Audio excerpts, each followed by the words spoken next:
औज़ुबिल्लाहिमिनश्शैतानिर्रजीम बिस्मिल्लाहिर्रहमानिर्रहीम। अस्सलामु अलैकुम डियर स्टूडेंट्स, आई होप आप सब खैरियत से होंगे।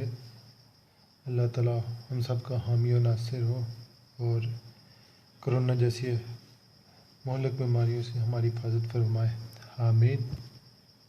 लास्ट टाइम हम लोगों ने मैट्रिक्स लीनियर अलजेब्रा में मैट्रिक्स के बारे में कुछ पढ़ा था। मैट्रिक्स क्या होता है, ऑर्डर ऑफ मैट्रिक्स, रैंक, इससे ये सब चीज़ें हमने पढ़ी थी, प्रॉपर्टीज़ पढ़ी थी। और इसके आज हमारा लेक्चर है एचिलॉन फॉर्म। एचिलॉन फॉर्म, किसी भी मैट्रिक्स को एचिलॉन फॉर्म में किस तरह कन्वर्ट किया जाता है, आज हमने वो पढ़ना है।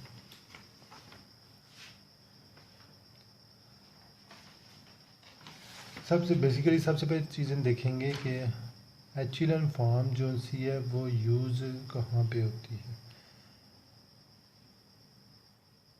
एचिलॉन फॉर्म किसी भी मैट्रिक्स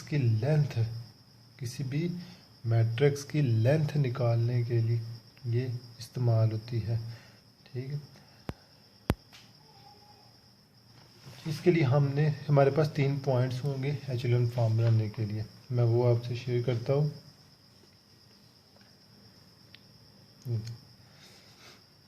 ये मैंने लिख लिए थे ताकि टाइम की थोड़ी बचत हो जाए और कुछ समझ आ जाए आप लोगों को।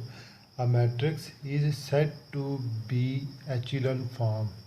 एक मैट्रिक्स को एचिलॉन फॉर्म कैसे कहेंगे, 3 पॉइंट्स हैं। फर्स्ट पॉइंट है उसका, every row of matrix A, कोई भी मैट्रिक्स हो A which has its entry 0 occur below every row which has a non zero entry. इसके लिए मैं कोई एक आध एग्जांपल ले लेते हैं। सबसे पहले यहाँ पे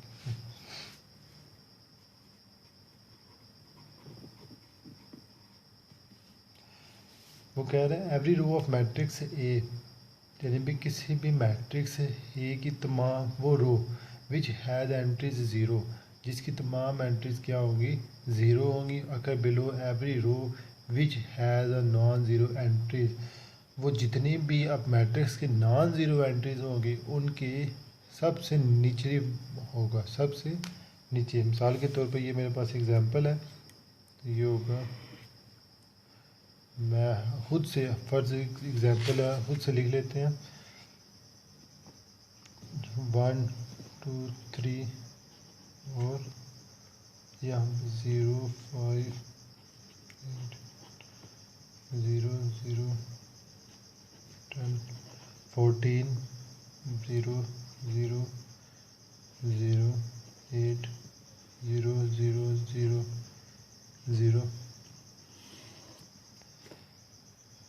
मैंने ये कोई सा मैट्रिक्स ले लिया ए, ठीक है। इसी की मदद से मैं आपको इसके तमाम पॉइंट्स जो है वो क्लियर कर दूंगा। वो कह रहा है एवरी रो ऑफ मैट्रिक्स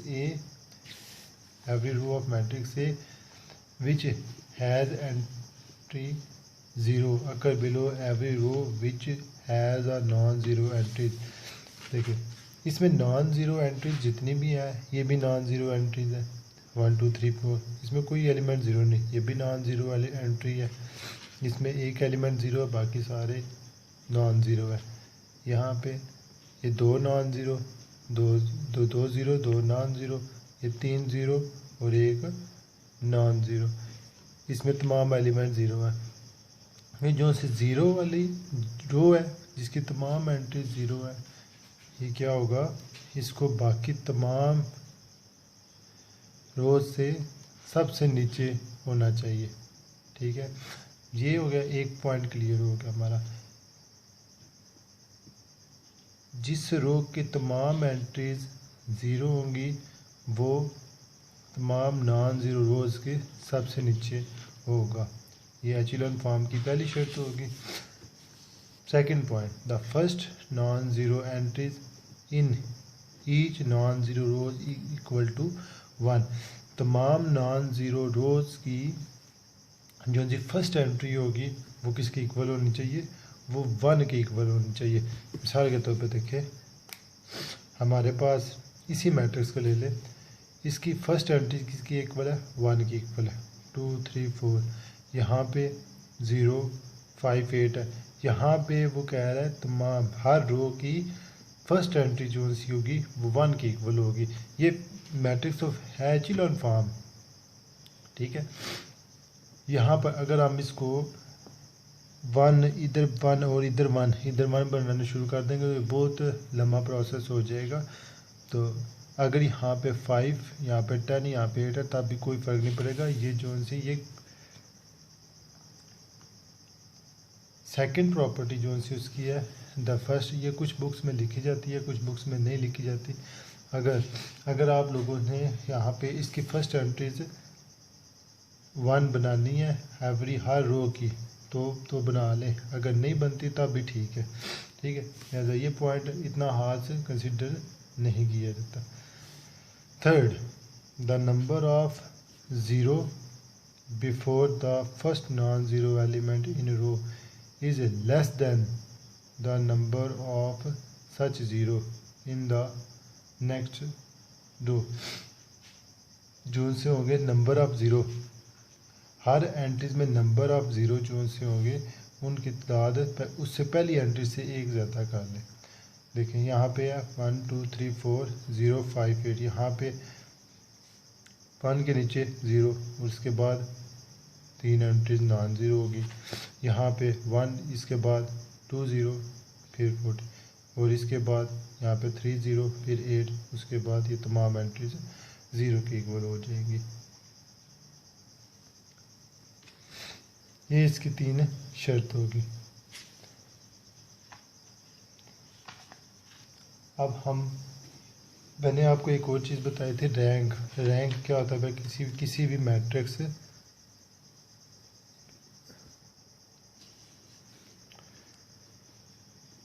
अब बात होगी rank of a matrix.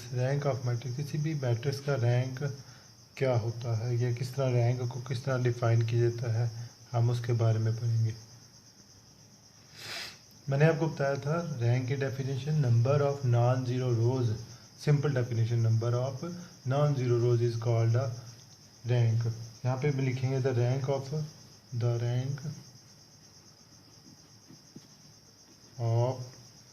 Matrix in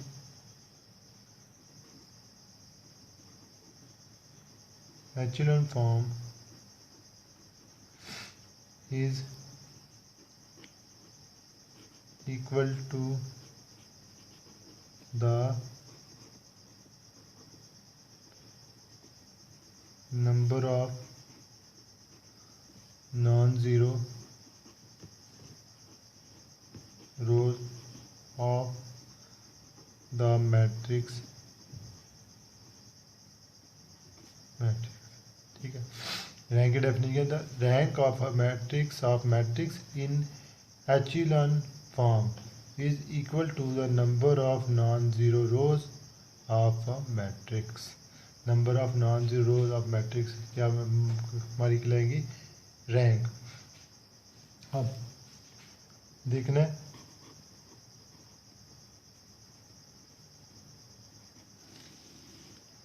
non zero rows, zero rows. First कर ले जो सी मैंने प्रीवियस एग्जांपल ली थी उसी को ले लेते हैं। प्रीवियस एग्जांपल में यहाँ पे देखिए, इस फर्स्ट लाइन में तमाम के तमाम एलिमेंट्स नॉन ज़ीरो है। सेकंड में ये ज़ीरो, ये नॉन ज़ीरो, यानी कि देखना रो ऑपरेशन है। रो ऑपरेशन के लिहाज से हमने चलना होता है, इसमें कॉलम ऑपरेशन के लिहाज से नहीं चलना। यहाँ पे ये भी नॉन ज़ीरो है क्योंकि इसमें ये एलिमेंट तो ज़ीरो है लेकिन ये तमाम की तमाम एंट्रीज नॉन ज़ीरो है। ये भी नॉन ज़ीरो रो है क्योंकि इसमें 2 ज़ीरो एंट्रीज हैं और बाकी 2 नॉन ज़ीरो एंट्रीज है। यहाँ पे ये भी नॉन ज़ीरो क्योंकि यहाँ पे 8 आ गया, ये क्या है, ज़ीरो। तो इस मैट्रिक्स का रैंक कितना होगा, नंबर ऑफ नॉन ज़ीरो रोज़, 4 इसका रैंक हो जाएगा। अब हम एक आध एग्जांपल करते हैं। एग्जांपल से हमको रेड्यूस एचीलॉन फॉर्म बनानी आ जाएगी, उम्मीद की जाती है। एक छोटी सी एग्जांपल करते हैं हम।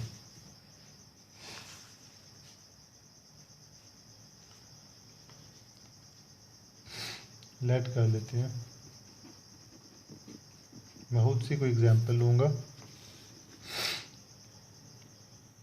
फर्ज कर लेते कोई एक मैट्रिक्स है ए,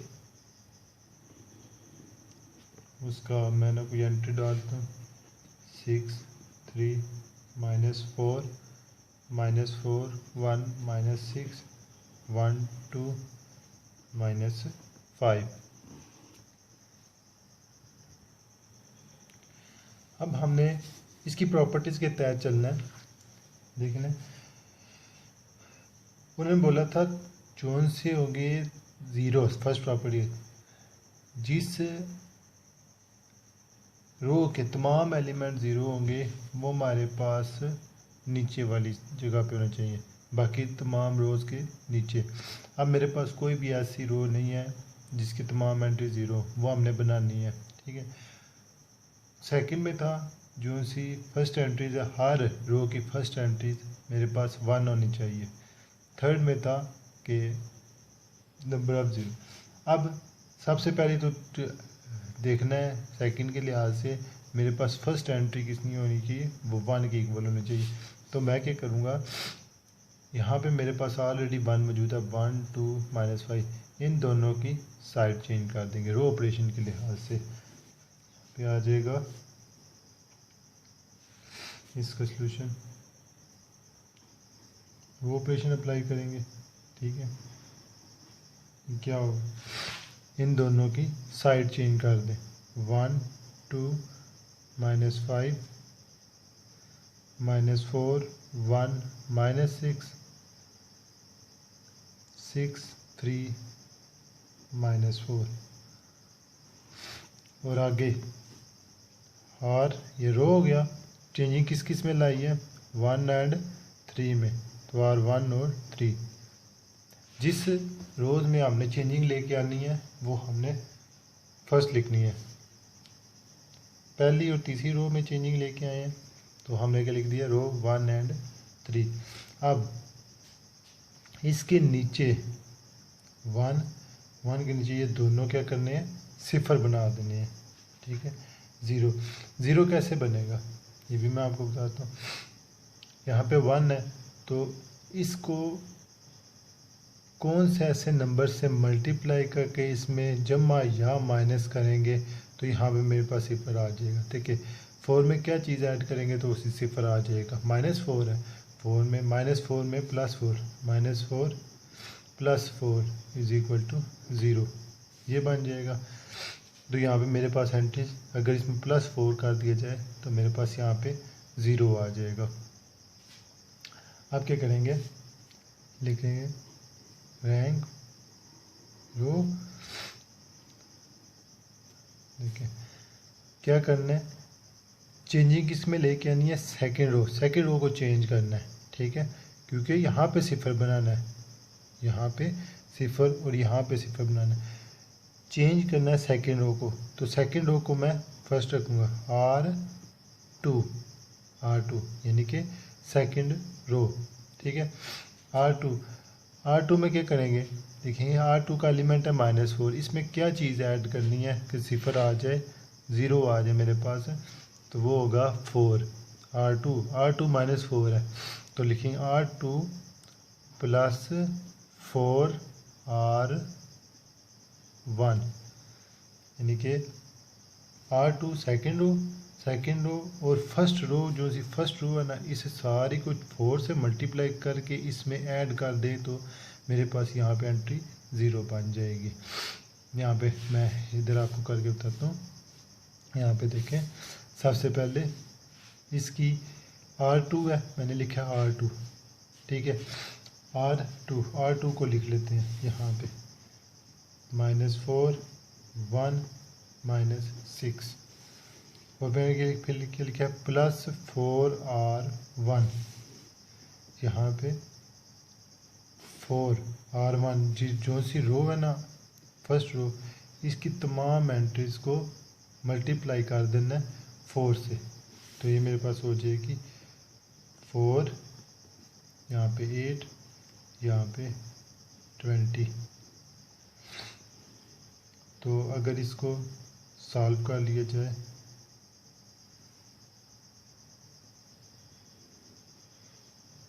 -20, ऐड करें हाँ इनको, ये 0 आ गया, यहाँ पे 9 आ गया और यहाँ पे -26 आ जाएगा। ठीक है, तो इधर लिख दे पहले उसी तरह, क्योंकि उसमें कोई चेंजिंग नहीं लेके आनी। सेकंड में चेंजिंग लेके आया, मेरे पास ये आंसर आया 0, 9 -26। ठीक है, अब लिखना है R3, यहाँ पे भी 0 बनाना है, तो क्या लिखेंगे, चेंजिंग किस में लेके आनी है, R3 में। तो वो होगा R3 6 में 6 को माइनस करेंगे, 6 - 6 करेंगे तो फिर 0 आएगा। तो यहाँ पे 6 - 6 और 1 ये कर देंगे, तो वो मेरे पास आ जाएगी। उसके एंट्रीज मेरे पास, मैं डायरेक्ट करने लगा क्योंकि टाइम की शॉर्टेज है। तो वो मेरे पास आ जाएगी 0 -9 एंड 26। ये कुछ इस तरह बन जाएगी मेरे पास। ठीक है,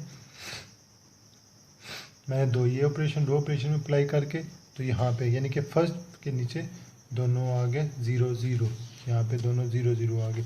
अब मैंने बनाना है यहाँ पे 1 और उसके नीचे 0 और फिर यहाँ पे 0 बना देना, यानी कि मेरे पास सिर्फ इतना सा काम बच गया। ये तमाम एंट्रीज मेरे पास 0 हो गई।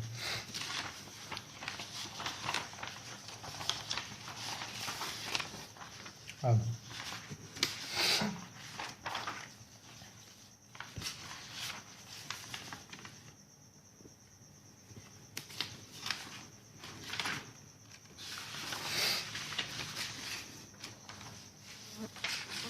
इसी को लेके चलेंगे। अब यहाँ पे 1 बनाना है, तो 9 यहाँ पे देखिए, पहले को कुछ नहीं करना, वो सीधा लिख लें, इसमें भी कोई चेंजिंग नहीं लेकर, इसको भी सीधा लिख दें। चेंजिंग इसमें 1 लेके आना है, 0 देखिए 9 पर 1 कैसे आएगा, 9 यहाँ पे देखिए 9 को 1 लेके आना, तो 9 डिवाइडेड बाय 9 करेंगे 1/9, तो लिखेंगे 1/9 मल्टीप्लाई कर देंगे, 1/9 को और 2 से मल्टीप्लाई कर देंगे। 0 डिवाइडेड बाय 9 करेंगे वो 0 आ जाएगा, 9 डिवाइडेड बाय 9 करेंगे 1 आ जाएगा, -26 डिवाइडेड बाय 9 का -26/9 आ जाएगा। ठीक है, तो मेरे पास ये कुछ इस तरह की फॉर्म बन जाएगी। अब ये मेरे पास आ गया 1 एंट्री आ गई है। ठीक है, अब यहाँ पे 0 बना देते हैं, 0 यहाँ पे बना देते हैं।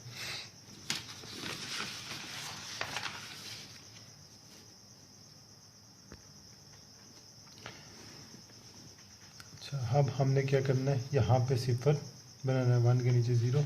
तो क्या करेंगे, इसमें 9 को मल्टीप्लाई करके इससे ऐड कर देंगे, तो यहाँ पे मेरे पास 0 बन जाएगा।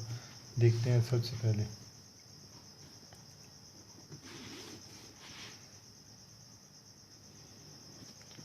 फर्स्ट दो रो उसी तरह लिख देनी है, 0 1 -26/9, और यहाँ पे इसके कौन सा ऑपरेशन अप्लाई करेंगे, वो होगा R3 में चेंजिंग लेके आने हैं, तो R3 पहले लिखेंगे, R3 + 9R2।